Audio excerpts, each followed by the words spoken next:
बच्चों, पिछली वीडियो में मैंने आपको बताया स्वनियोजित तथा भाड़े के श्रमिक, लेकिन इस वीडियो में अब आपको बताने वाला हूं फर्मों, कारखानों तथा कार्यालयों में रोजगार। इसमें फर्मों, कारखानों और कार्यालयों में रोजगार कैसे बढ़ा। बच्चों, कृषि क्षेत्र से जो कृषि क्षेत्र में कार्य करने वाले थे उन लोगों का रुझान धीरे धीरे कारखानों की तरफ बढ़ा, दुकानदारों की तरफ बढ़ा और कार्यालय खोलने की तरफ बढ़े। वो उधर से सारा अपना क्रियाकलाप, कृषि और कृषि से संबंधित क्रियाकलापों को छोड़कर इन्होंने द्वितीय सेक्टर के कार्यों को पकड़ लिया। इसमें क्या है, कारखाने लगाए, दुकानें की और कार्यालय खोले, इसके द्वारा कार्य करना शुरू किया।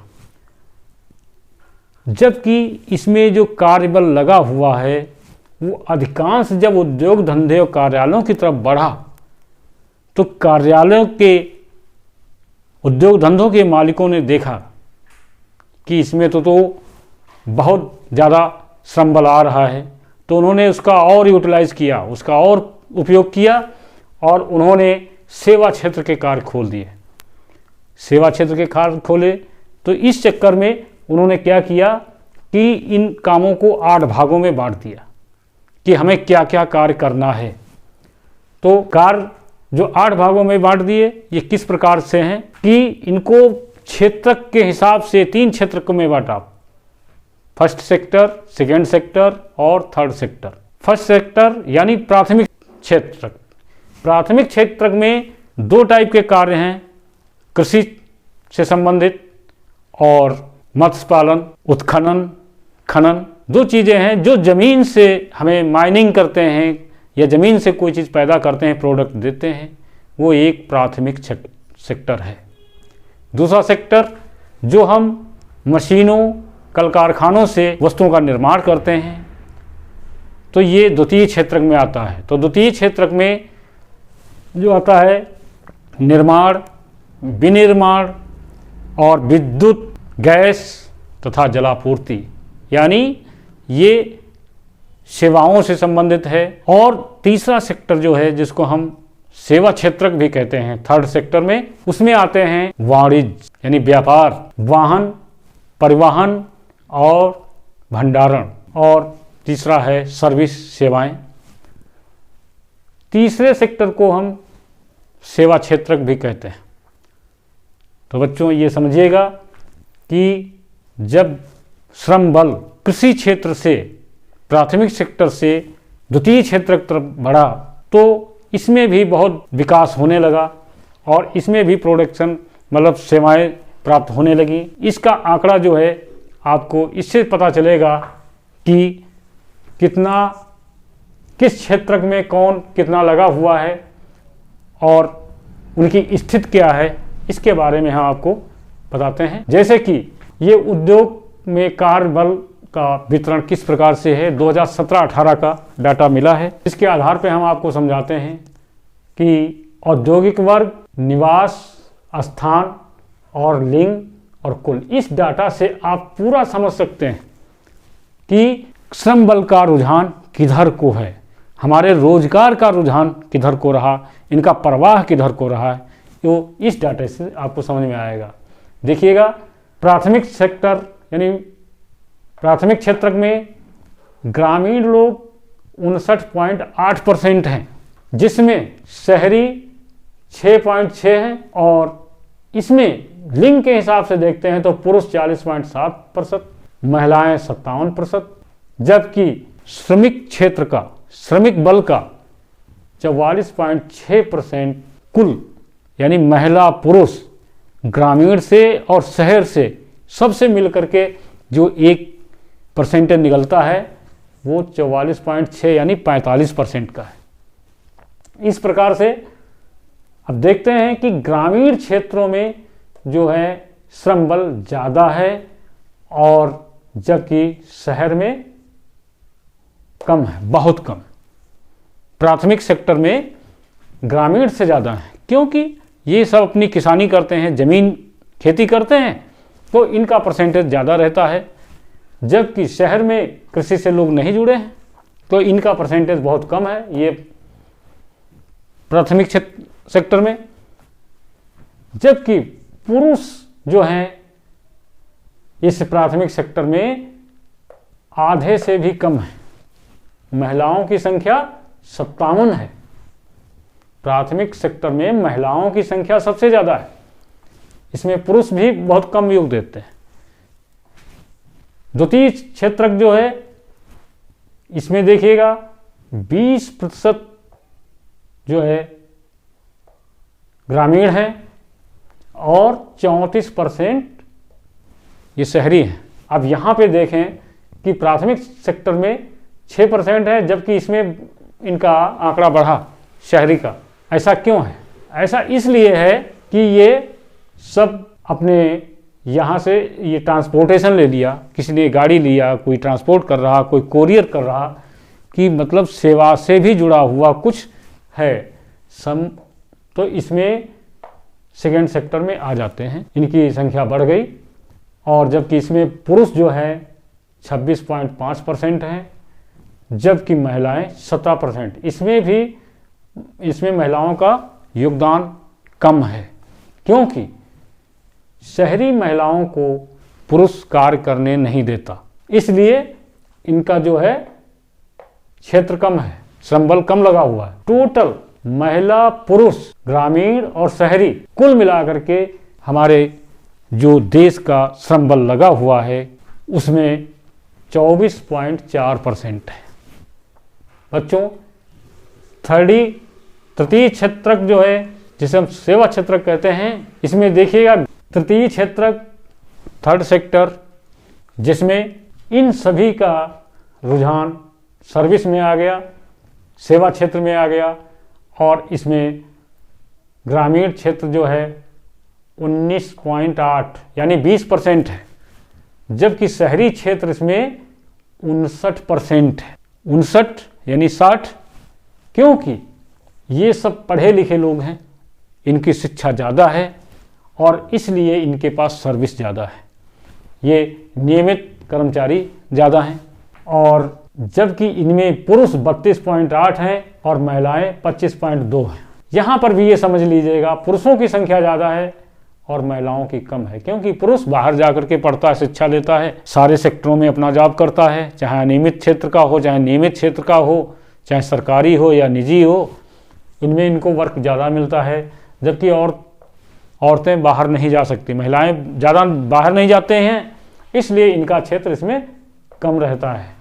और इन सेवाओं में टोटल 31 यानी 32% का इनका सहयोग रहता है श्रम बल में। देश की अर्थव्यवस्था सुधारने के लिए अर्थव्यवस्था में योगदान जो देते हैं, श्रमिक क्षेत्र जो है सेवा क्षेत्र के 31.8 यानी 32% है, जबकि सेकेंड सेक्टर के 24% हैं और प्राथमिक सेक्टर के 44.6 यानी 45% का है। इससे ये पता चलता है कि प्राथमिक सेक्टर जो है फिर भी सबसे ज़्यादा है, इसी पे रोजगार जो है नियमित अनियमित कर्मचारी है। बच्चों, तो मैंने आपको बताया कि श्रम बल जो क्षेत्रक जो है जो रोजगार करते हैं, उनका रुझान जो है द्वितीय क्षेत्रक और तृतीय क्षेत्रक में बढ़ता गया। इससे ये पता चलता है कि हमारा जो सेवा क्षेत्रक जो है इसमें रोजगार अब भी बहुत ज़्यादा दे रखा है, जो कि 17-18 में अभी इसका रेशियो जो है परसेंटेज 31% है। रोजगार क्षेत्र जो है ये 17-18 में सेवा क्षेत्रक जो है 31% का सहयोग दे रहा रोजगार में। ये इसमें अधिकांश प्राथमिक क्षेत्र और सेकंड यानी द्वितीय क्षेत्र के लोग हैं। इसके बाद में हम देखते हैं, आपने अभी कार्य के बारे में, रोजगार के बारे में समझा कि कौन सा रोजगार किस क्षेत्र में आया। प्राथमिक क्षेत्र द्वितीय और तृतीय में आ गया, यानी कृषि से हट करके उद्योग क्षेत्र में आया, उद्योग क्षेत्र से हट करके फिर सेवा क्षेत्र में आ गए। और इसी प्रकार से जब ये परिवर्तन हुआ रोजगारों का, तो हम देखते हैं एक नज़र कि ये श्रमिक क्षेत्र जो है, श्रमिक लोग, इनकी स्थिति क्या है, इनकी दशा में क्या परिवर्तन हुए, जिसको हम देखेंगे कि 1972-73 में स्वनियोजित यानी जो अपना खुद रोजगार किए हुए श्रमिक हैं, जो श्रम बल हैं, वो 61% थे, जो कि प्रतिवर्ष ये घटते गए। 1972-73 में 61%, 1983 में 57%, जबकि 1993-94 में ये 56% रहे, और इसके बाद 2011-12 में ये 52% रहे। और इसी तरह से नियमित वेतनभोगी, अब श्रम बल में ये स्वरोजगार वाले हैं, उसके बाद इसमें नियमित वेतनभोगी जो हैं, यानी जिनको सरकारी सर्विस मिली हुई है, जो कंपनियों से इनको सुरक्षा मिली हुई है, उनका रुझान किस टाइप से रहा। ये 1972-73 में 15% थे, जो कि 1983 में इनका परसेंटेज थोड़ा घटा, और उसके बाद ये 93-94 में 13.6% रहा, और उसके बाद 2011 में इनका परसेंटेज बढ़ा, और 2017-18 में ये और भी बढ़ा, यानी 22.8 यानी 23% का हो गया। इसी प्रकार से अनियमित मजदूर, देखिए बच्चों, अनियमित मजदूर की संख्या हर साल बढ़ती ही गई। जैसे कि 72-73 में 23%, फिर 83 में 1983 में 29%, उसके बाद 93-94 में 32% हुआ, और 2011-12 में ये 30% हुआ। इसमें दोस्तों बच्चों देखिएगा 2% का घटा, क्योंकि ये अपने रोजगार में आ गए, सेवा क्षेत्र से हट करके रोजगार में आ गए। और आगे चल करके जो अनियमित मजदूर हैं ये और भी कम हुए, कि इनको रोजगार और भी सरकार की तरफ से मिला। तो इससे ये पता चलता है कि आज भी अनियमित श्रम बल का योगदान सबसे ज़्यादा है। और इस प्रकार से हम आशा करते हैं कि आप लोग इस डायग्राम के हिसाब से समझ गए हैं कि जीडीपी भी उसी तरह से बढ़ती गई और उतार चढ़ाव आते गए इसके, लेकिन रोजगार हमारी सरकार उस हिसाब से नहीं दे पाई।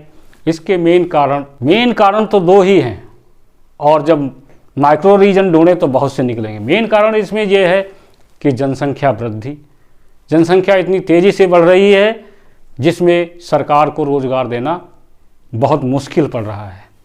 और इसी प्रकार से सकल घरेलू उत्पाद भी गड़बड़ होता जा रहा है, क्योंकि सरकार की आर्थिक व्यवस्थाएं गड़बड़ होती, सारे खर्चे उनके स्वास्थ्य पे, शिक्षा पे खर्च होता है, तो विकास की तरफ उतना ध्यान नहीं हो पाता है कि इंसान की ज़िंदगी को रोकना ही बड़ी मुश्किल होती सरकार के लिए।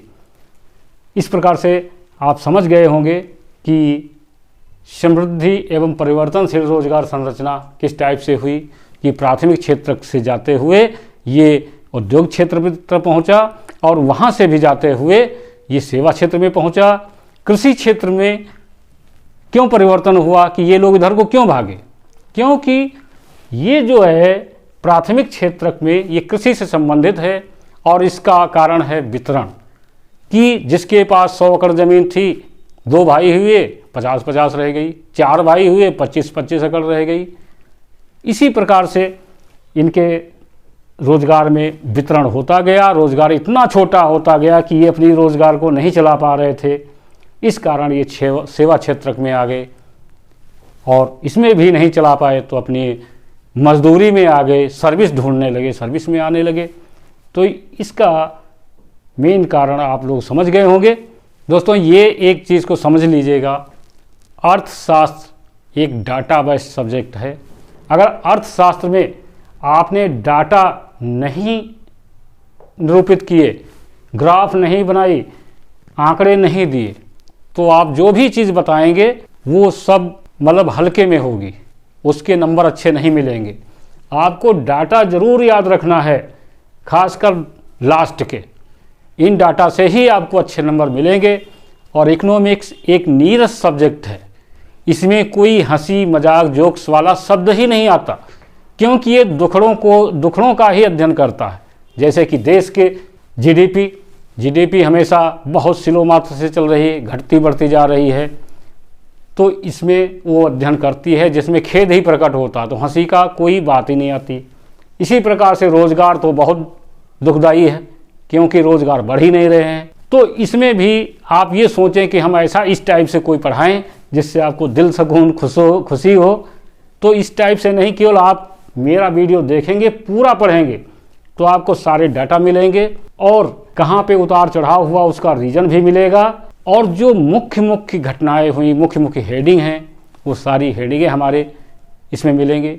लेकिन इसको पूरा वीडियो देखिएगा, तब हमारे रूप और आवाज़ पे ना जाएं, केवल हमारे वीडियो को देखें, जो हम पढ़ाएं उस ज्ञान पे जाएं, और इससे आपको अच्छे नंबर मिलेंगे। अगला हम पढ़ाएंगे रोजगार का अनौपचारिकरण, और आज वीडियो इसी तक रहेगी। इसी में जय हिंद, जय भारत।